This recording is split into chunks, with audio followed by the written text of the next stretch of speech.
எங்களோட கணவரோட சித்தி ஒரு ஆள் தான் பாஸ்டர்.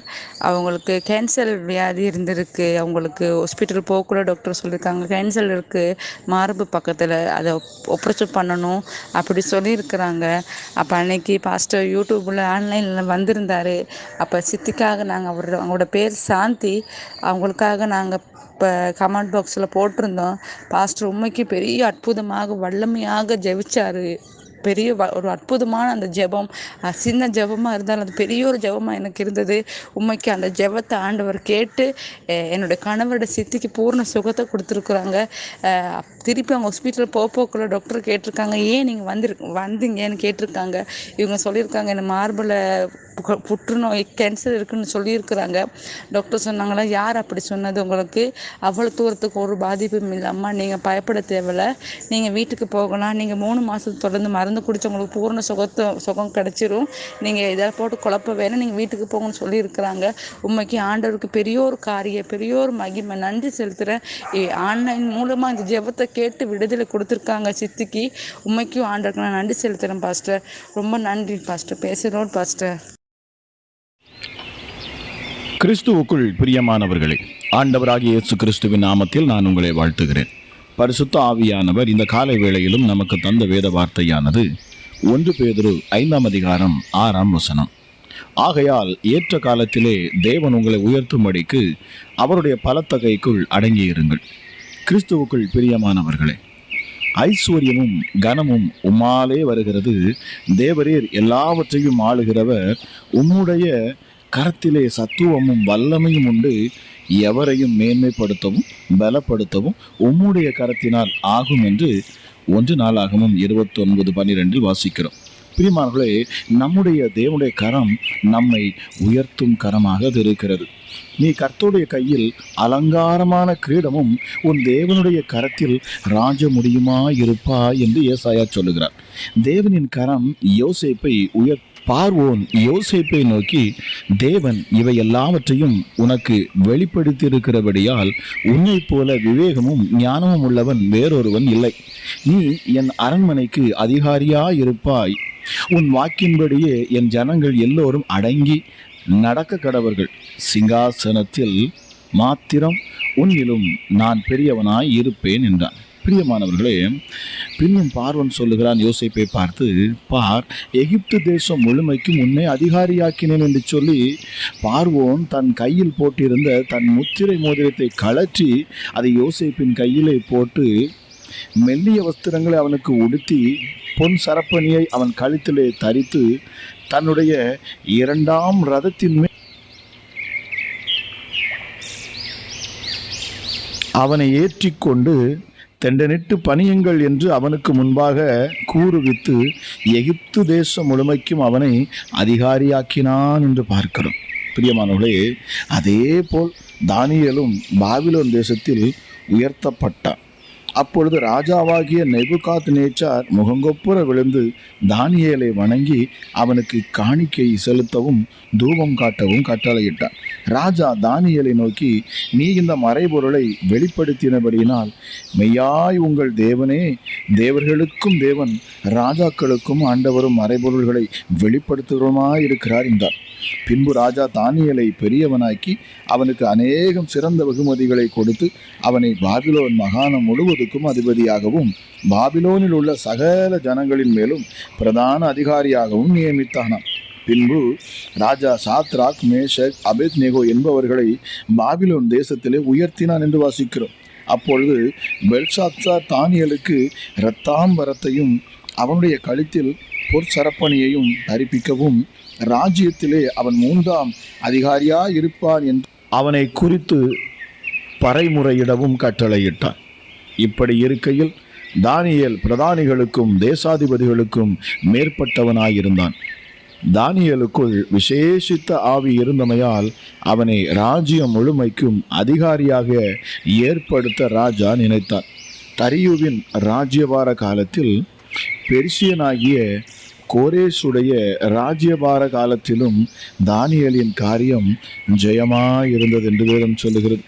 இப்படி தேவனின் கரத்தில் அடங்கி இருந்தவர்கள் எல்லாரும் உயர்த்தப்பட்டார்கள். பிரியமானவர்களே, தாவீதும் தேவனின் கரத்தை சார்ந்து கொண்டபடியினாலே தேவன் தாவீதையும் உயர்த்தி ஆடு மேய்த்து கொண்டிருந்தவனை அரசனாக உயர்த்தினார். நம்மை உயர்த்தும் தேவனின் கரத்தை இந்த அதிகாலை வேளையிலே நாம் தியானிக்க வேண்டியது மிக அவசியமாக இருக்கிறது. பிரியமானவர்களே, என்னை கேட்டுக்கொண்டு இருக்கிற தேவஜனமே, கர்த்தர் உங்களை உயர்த்த அவர் விரும்புகிறார். அவருடைய கரம் உங்களை உயர்த்தும்படி அது துடிக்கிறது. பிரியமானவர்களே, உங்களை உயர்த்தி மேன்மைப்படுத்த வேண்டும் என்பது தேவனுடைய விருப்பமாக இருக்கிறது. ஆக தேவனுக்கு நீங்கள் கீழ்ப்படிந்து அவருடைய கற்பனைகளை நீங்கள் கை கொண்டு அவருக்கு நீங்கள் அடங்கி இருக்கிற பொழுது, அவருடைய வார்த்தைக்கு அடங்கி இருக்கிற பொழுது, நிச்சயமாகவே உங்களை தேவன் ஏற்ற காலத்தில் அவர் உயர்த்துவார். அதற்கென்று நேரம் வரும்.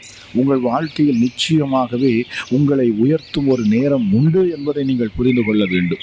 இன்று நீங்கள் காண்கிற இந்த சூழ்நிலைகளை கண்டு நீங்கள் சோர்ந்து போக வேண்டாம். பிரியமானவர்களே, நிச்சயமாகவே உங்களை உயர்த்தும்படி தேவனுடைய பலத்த கரத்துக்குள் நாம் அடங்கியிருக்க வேண்டும் என்று வேதம் சொல்லுகிறது.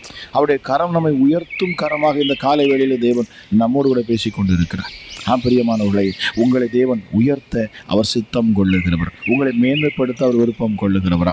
கண்மலையின் மேல் கண்மலையின் உயரத்தில் உங்களை அவர் நிறுத்த அவர் விருப்பம் படுகிறவர். பிரியமானவர்களை, சத்துருக்களுக்கு முன்பதாக உங்கள் தலையை அபிஷேகம் பண்ணுகிறவர், உங்களுக்கு ஒரு ஆயத்தப்படுத்துகிறவர். நிச்சயமாகவே இந்த காலை வேளையிலும் என்னை கேட்டுக்கொண்டு இருக்கிற உங்கள் வாழ்க்கையில் உயர்வுகள் உண்டாகட்டும். ஹல்லேலூயா. கேட்கிற ஒவ்வொருவரையும் என் தேவனுடைய கரம்தாமே உயர்த்தட்டும் என்று சொல்லி ஆசீர்வதிக்கிறேன். ஜெபிக்கலாமா? எங்கள் அன்பின் பரலோக தகப்பனே, இந்த காலை வேளைக்காக உமக்கு நன்றி அப்பா.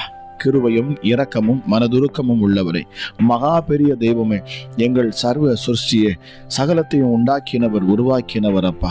வானம் உமது சிங்காசனம், பூமி உமது பாதப்படி சுவாமி. உம்முடைய நாமம் எல்லா நாமத்திற்கும் மேலான நாமம் அப்பா. ஹல்லேலூயா. இயேசுவே, உம்முடைய கிருபையை நித்தமும் நீர் உம்முடைய பிள்ளைகளுக்கு கொடுக்கிறீர். புதிய எண்ணெயால் அபிஷேகம் பண்ணுகிறீர் அப்பா. தொய்ந்து போன உலர்ந்த உள்ளங்களை தேற்றுகிறீர். உடைந்து போன உள்ளங்களை நீர் பலப்படுத்துகிறீர் அப்பா. சத்துவம் இல்லாதவர்களுக்கு சத்துவத்தை கொடுக்கிற தேவனாக இருக்கிறீர் சுவாமி. ஹல்லேலூயா. அப்பா பிதாவே, உமக்கு நன்றி.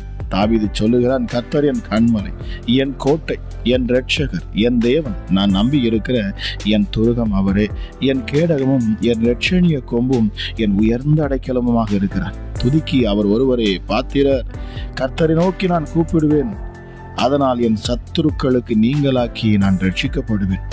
மரண கட்டுக்கள் என்னை சூழ்ந்து கொண்டாலும், துர்ச்சன பிரவாகம் என்னை பயப்படுத்தினாலும், பாதாள கட்டுகள் என்னை சூழ்ந்து கொண்டாலும், மரண கண்ணிகள் என்மேல் விழுந்தாலும், எனக்குண்டான நெருக்கத்திலே நான் கர்த்தரை நோக்கி கூப்பிடுவேன். என் தேவனை நோக்கி நான் அபயமிடுவேன். அவர் தமது ஆலயத்திலிருந்து என் சத்தப்பிடுதல் அவர் சந்நிதியில் போய் அவர் செவிகளில் அது ஏறும் என்று சொல்லி அவன் பொருத்தனையோடு கூட, விசுவாசத்தோடு கூட, நம்பிக்கையோடு கூட அவன் ஜெபிக்கிறான், அபயமிடுகிறான். என் தேவன் அவன் சத்தத்தை கேட்கிறார், அவனை உயர்த்தி நிறுத்துகிறார். நிச்சயமாகவே இயேசுவே, இந்த காலை வேளையிலும் அப்பா உமோடு ஹல்லேலூயா இணைகிற அப்பா, உம்முடைய சமூகத்தை தேடுகிற, உம்முடைய முகத்தை தேடுகிற அப்பா, உம்முடைய பாதத்தில் அமர்ந்து இருக்கிற அப்பா, விண்ணப்பத்தோடு வந்து நிற்கிற உம்முடைய பிள்ளைகளை என் ஆண்டவராக இயேசு இந்த காலை வேளையில் நீர் கண்ணோக்கி பார்ப்பீராக ராஜா. எஸ்டே ஹல்லேலூயா. அப்பா, உம்முடைய பிள்ளைகளை உயர்த்த சித்தம் கொள்ளும் என் ஆண்டவர் அப்பா. எளியவனை குப்பையிலிருந்து உயர்த்துகிறவர் என்று சொல்லப்பட்டிருக்கிறது. அவர்களை ராஜாக்களோடும் பிரபுக்களோடும் அமர பண்ணுகிற எங்கள் தேவாதி தேவன் அப்பா. நீங்க மகா பெரியவரே, உம்மை நாங்கள் உயர்த்துகிறோம் அப்பா. துதிக்கு பாத்திரர், ஆராதனைக்கு உரியவர், மகிமைக்கு பாத்திரர் நீர் ஒருவரே சுவாமி. ஹல்லேலூயா. எங்களை விசாலமான இடத்துக்கு எங்களை கொண்டு போகிறவர், செழிப்பான இடத்தில் எங்களை கொண்டு போய் நிறுத்துகிறவர் அப்பா.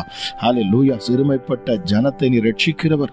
ஹல்லேலூயா. இசப்பா, நீர் எங்கள் விளக்கை ஏற்றுகிறவர், எங்களை பிரகாசிக்க செய்கிறவர், மங்கி எரிகிற திரியை அணையாதவர் அப்பா என் ஆண்டவர் நீர். ஹல்லேலூயா. இசுவே, உங்க பலன், பரிசுத்த ஆவியானுடைய அந்த பலன் எங்களுக்குள் வருகிற பொழுது ராஜா, ஹல்லேலூயா அப்பா, உம்மாலே நான் ஒரு சேனைக்குள் பாய்வேன், என் தேவனாலே ஒரு மதிலை தாண்டுவேன். அப்பா பிதாவே, உமக்கு நன்றி சுவாமி. ஹல்லேலூயா. எங்கள் கால்களை மான் கால்களைப் போல மாற்றுகிற எங்கள் ஆண்டவர் அப்பா நீங்க. ஹல்லேலூயா. அது மாத்திரமல்ல, எங்களை உயர்தலங்களில் எங்களை நிறுத்துகிறவர். வெண்கல வில்லும் புயங்களும் வளையும்படி என் கைகளை யுத்தத்துக்கு நீர் பழக்குவிக்கிற தேவனாக இருக்கிறீர். உமது ரட்சிப்பின் கேடகத்தை எனக்கு நீர் தருகிறீர். உம்முடைய வலதுகரம் என்னை தாங்குகிறது. உம்முடைய காருண்யம் என்னை பெரியவனாக்குகிறது.